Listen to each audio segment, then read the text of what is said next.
Hi all, I have yet another amazing game to show you from the recent TCEC Season 18 Super Final. So this is in round 14, Stockfish playing white against Leela. Leela had a brilliant win in the round before, and you can check that out on the Kingscrusher channel. Search for round 13, and I'll put a playlist link if you want to see all the games from TCEC 18 as well for your convenience.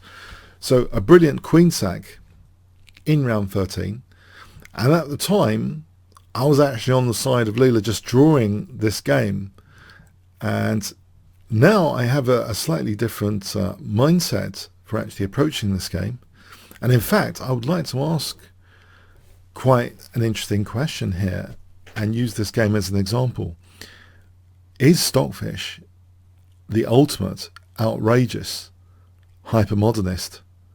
That's the question. The hypermodernists, like Nimzovich, Tartakower, they found useful exceptions to established theory. For example, they didn't literally occupy the centre with pawns. They could influence the centre with pieces. They found all the useful exceptions. So here, in this game, we see, some principles seemingly being violated brutally, like a horror film. A brutal violation of principles. Let's see how this goes. And what would be finding the useful exceptions, what would it be based on? I would say from the outset now, before I give more specifics, that it's a kind of, for me, a check all checks new philosophy of finding those useful exceptions. Because when you do a check move like attacking the king or even the queen, I know that's not illegally a check, but there is a certain penalty, a certain pain threshold if those checks are not answered. Well, the king legally has to be answered. So anyway, without further ado, e4 from Stockfish, and Leela plays g6. So this is the same opening as game 13, same book. So in the Robatsch modern defense, bishop c4, knight f6, queen e2, knight c6, e5, and this is the end of the book. Now here, when Stockfish was playing with the black pieces, in fact, it played knight takes d4, and this allowed Leela in game 13, check the video, to play e takes f6, sacrificing the queen. Seems rather boldly, but there are three pieces here, and eventually Leela won, in a fantastic style. So here, though, Leela is a bit of a killjoy in this position and doesn't play knight takes d4, which Stockfish played. So instead of knight takes d4, Leela actually thinks that queen sack is actually quite good perhaps for white and plays knight g4 instead. So not allowing that queen sack variation. And we have Stockfish faced with d4 being under fire, and here established principles from Steinitz, the first world champion, was the accumulation of small advantages, and part of that is quite often the bishop pair, trying to gain the bishop pair. Here we see Stockfish using the kind of reverse principle of trying to lose the bishop pair as soon as possible, and we see bishop b5 wanting to volunteer the light square bishop. It does relieve concretely the pressure on d4 though. Black castles. We can see that if bishop d7, because of the knight on g4, bishop takes is actually inflicting structural pawn damage, because if bishop takes, then queen takes g4. Thanks very much. So if here b takes c6, this is going to be slightly better for white, this position. Structurally, there's opportunities. If ever black even plays something like this, it's quite nice for white. It's quite pleasant. So anyway, Leela actually just castled, didn't bother with bishop d7, and we have Stockfish volunteering the light square bishop. So b takes c6. So is Stockfish really rebelling, trying to find useful exceptions here against the established theory of the bishop pair?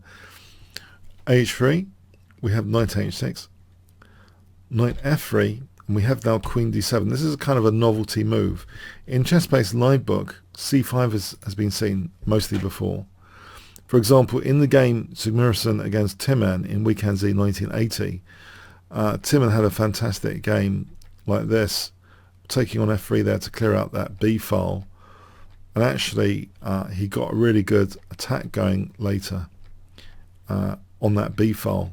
So there was a nice little tactic. I've shown this before, but rook takes b2 here, queen check, and now f5. It's really crushing, taking away the queen from e2, so that after queen takes g6, there's knight e2 check winning, because after knight takes there's queen b2. So that was a neat little game there, stem game.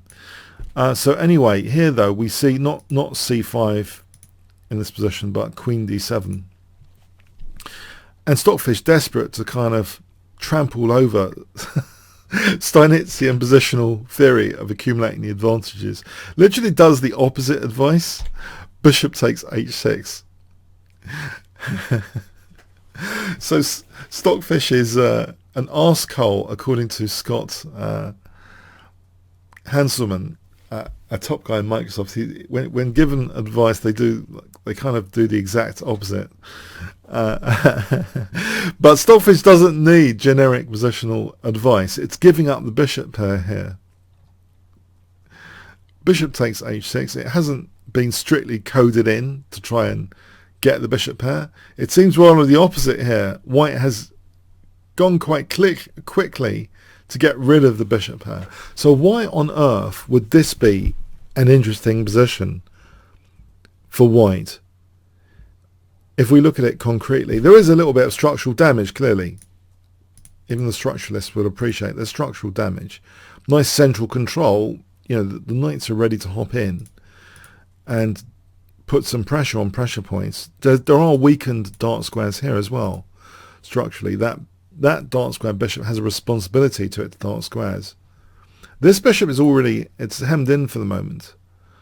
But could it find a decent diagonal later? It's a very interesting situation in terms of imbalances of the two knights versus the two bishops. And you might ask, what I said earlier, you might be curious, a kind of check all checks philosophy. How do you find actually useful exceptions? What would be the evidence in positions in general that you look out statistically for?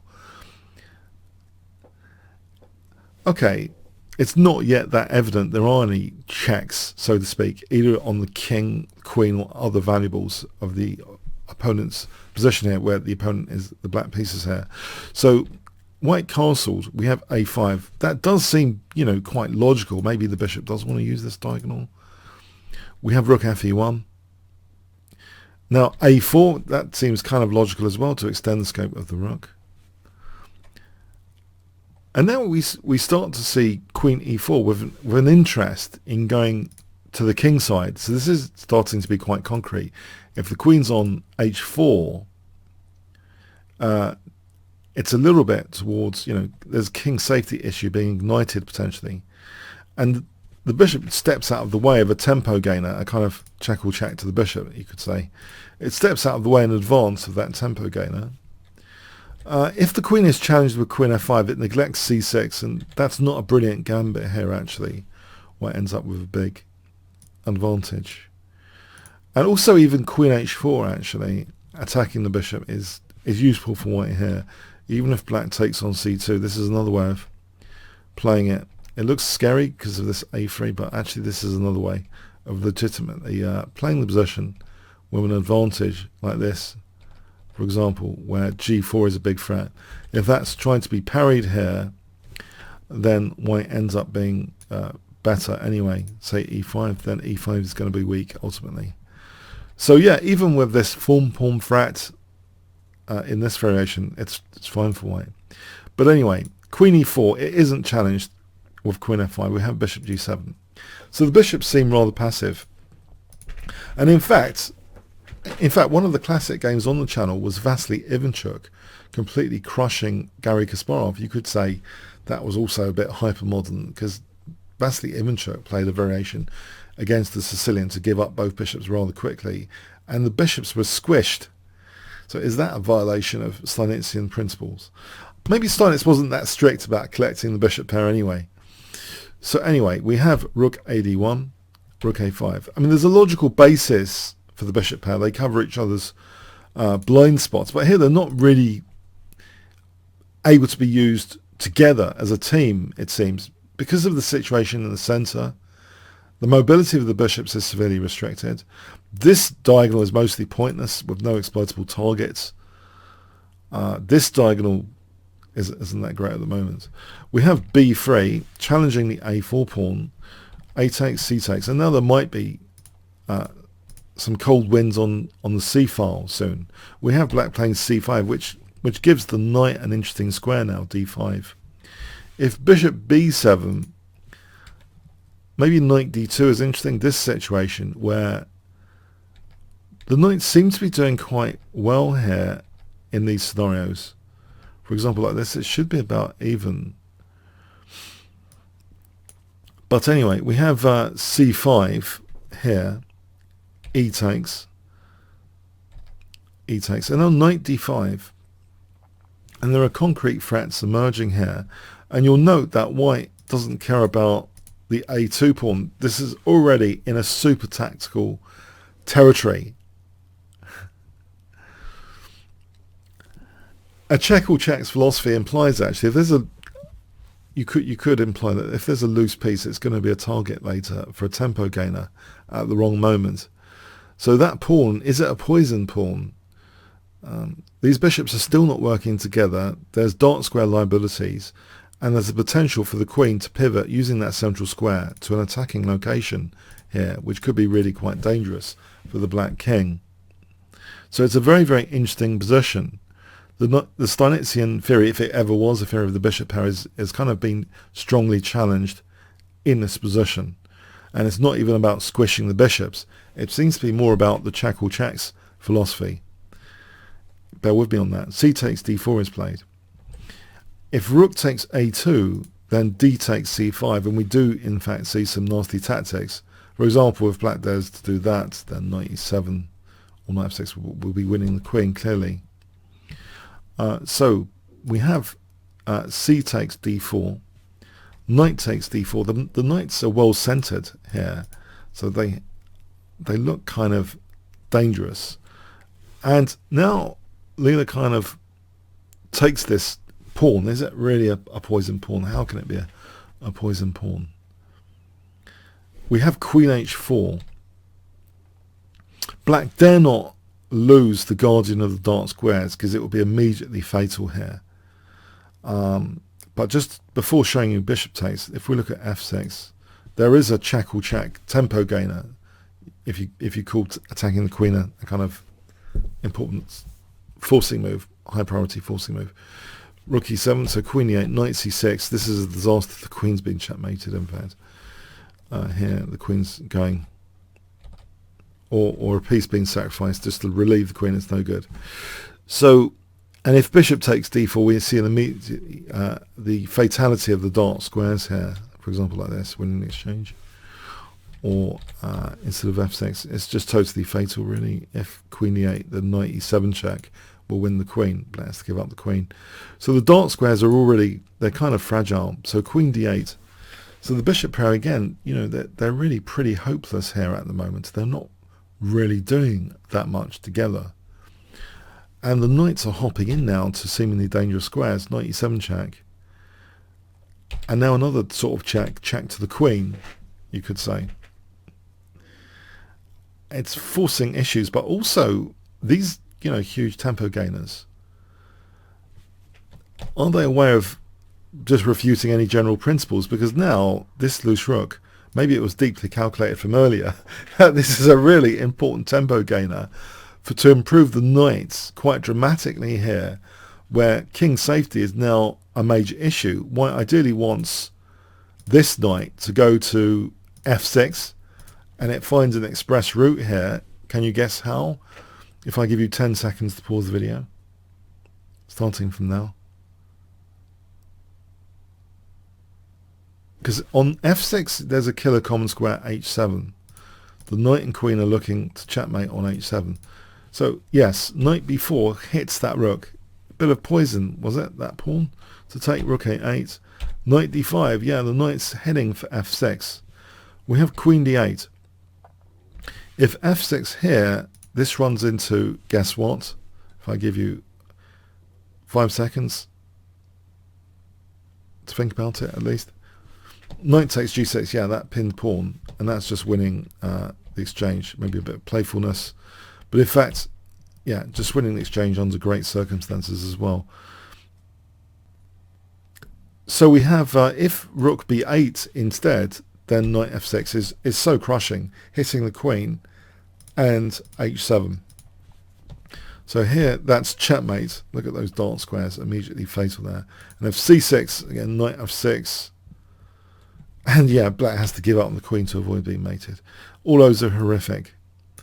So queen d8, trying to defend here with queen d8. So there's the possibility of playing h6 sometimes on knight f6, one would suspect. We have, though, a seemingly very strange move indeed here, where white casually plays, believe it or not, b4. No, I'm not going to test you on that. b4 in this position. And well, yeah, that does require a bit more explanation, actually. That is a bit of a shocker. Because you might think, if white wants to get more attacking pieces, what about this next move that's played now? After rook a4, we have rook d3. Okay. The rook can usefully go to f3 here. And we have now the nudging move c6. But does this knight have to move on d5? If h6 was played, then rook f3, and this position, queen g3, and here knight takes g6 check is possible. This is actually rather dangerous, for example, like this crashing through, and even that rook being taken on that bounce. So we have c6 here. Guess what Stockfish plays in this position, which is an obscenely rude tactical move. And in fact, all of a sudden you can see, actually, by the way, from earlier, that pawn is doing a, well, if there was any issue with that rank, you know, maybe it was threatening to play b5 or something to stop c6. But anyway, c6 is being played here, but there's a really rude awakening for Leela in this position. What does Stockfish play in this position? 500 points? If you can guess, you might want to pause the video. White to play here. So black with that bishop pair, with that Steinitz recommendation, that tip, that advice, totally ignored. White's gone out of its way to give the opponent the bishop pair, but plays the exceedingly rude rook f3 here. It's the brutal check all checks philosophy coming to create a useful exception based on this, the peculiarities of this exact position. It ignites potential for this pinned pawn to be exacerbating that issue. If this pawn can sometimes be taken out, then we do have a pin pawn, and then we do have an attack on d8 sometimes. Things get really potentially nasty. In fact, so c takes, yes, I've revealed it there. If rook e8, there's rook takes f7. And for example here, this is just hopeless for black. So yeah, we have c takes d5, and this rude move now, totally rude, rook takes f7. So this piece sacrifice is just based on really concrete factors in the position. The notion of check all checks, well, both the king and queen are kind of virtually being checked in these variations. Those are the highest valuable things to check out. In terms of the advice, check all checks. If you get coaching, I'm giving you it now, check all checks is a bit of advice which can help one's tactics in general. As humans, we can't really calculate all the variations, but what we can do is we can prioritize the highest priority forcing moves, and the legal sort of checks against the king. You could follow that up with checks against the queen, which are quite important tempo gainers in a wide range of positions, or attacks on the rook. Anything which restricts the opponent's replies makes things easier to calculate. But here it's a brutality. It's like a way of refuting this have the bishop pair principle. It's totally been brutalized here. Like the Incredible Hulk in the Marvel film, beating up one of the so-called gods. It's a bit like that, this position. Maybe I've gone a bit too far. Okay, so you know what I mean. So g5 here. So g5 is played. If rook takes f7, then knight takes g6 check, queen takes d8 check, and white has a big advantage, winning that queen as you'd expect. If queen b6, then knight takes g6 check, knight e7 check, rook takes f8 check, queen f6 check, bishop g7, and guess what cruel sadistic move is played in this variation?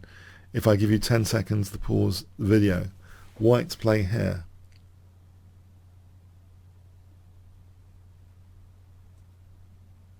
Brutal tactics, brutal. Knight f5. It means that there's rook e8 coming, and if bishop takes, there's rook e8 checkmate. The knight's covering the escape square. So yeah, a rather unpleasant situation indeed. King's safety has been ruined.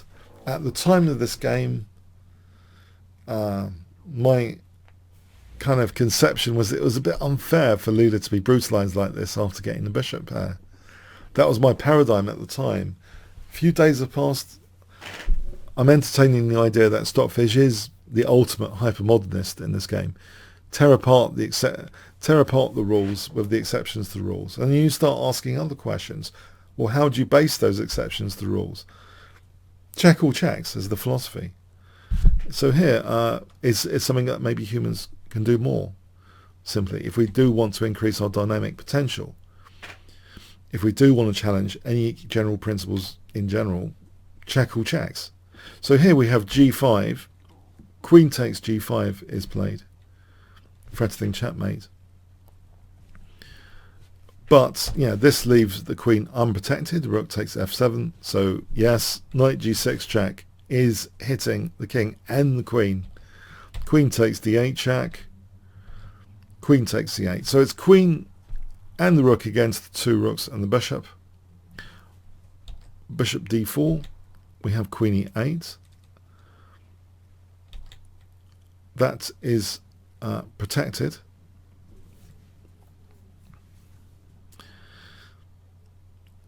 We have rook f1 now. Bishop takes f2, king h1.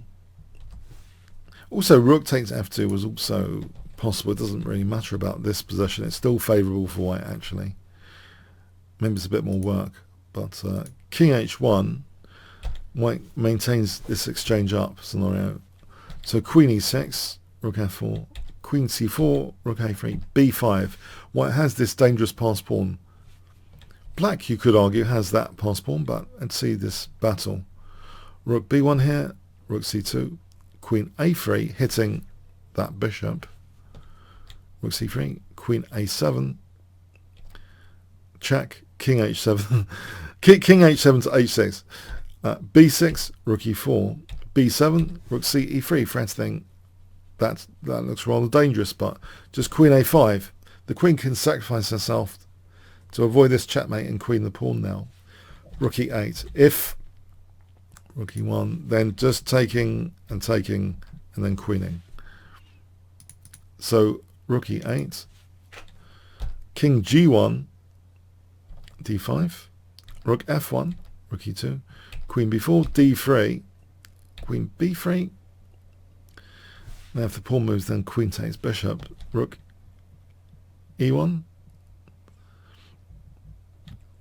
queen takes d3, rook takes, queen takes, d4, h4, another tactical move.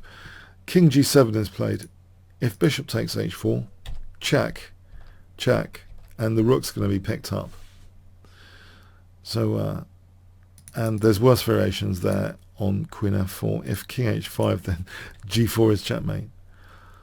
So, yeah, so king g7, queen a1, king h6, queen a5, king a7, h5, king h6, h takes, king takes, queen b4. We have king h6, check, check, check, queen c6 check, check, check, check, check. Well, it certainly ties up with my check all checks comments. There's a lot of checks to check out here. And it carries on until this position where the queen is played, queening move is played. This token check here, and then it's resigned. So Stockfish won that. I thought in a rude, unprincipled way at the time. Today, looking at the game, I'm thinking, Stockfish is the hypermodernist that no one's called a hypermodernist.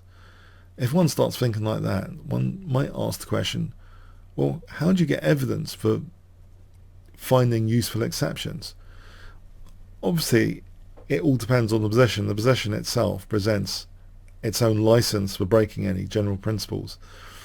But the check all checks principle for me seems the most cozy, reusable as a human being. If I wanted to use the might of Stockfish and want to give up the bishop pair, to look out for those tempo gainers in the form of check all checks would be the tactical approach. The tactical mindset is very, very useful, I think, even to us humans.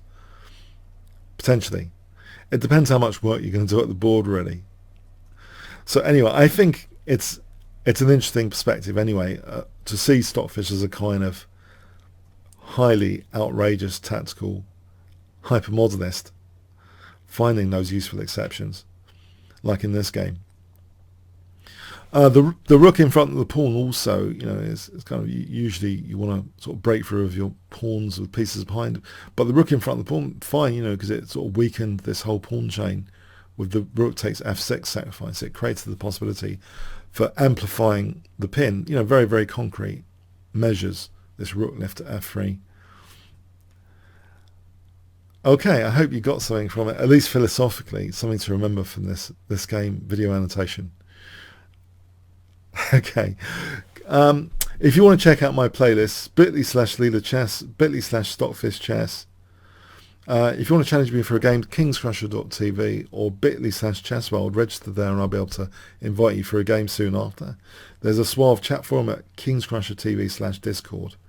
Comments, questions, likes, shares, subscribes with the notification bell, always appreciated. Thanks so much.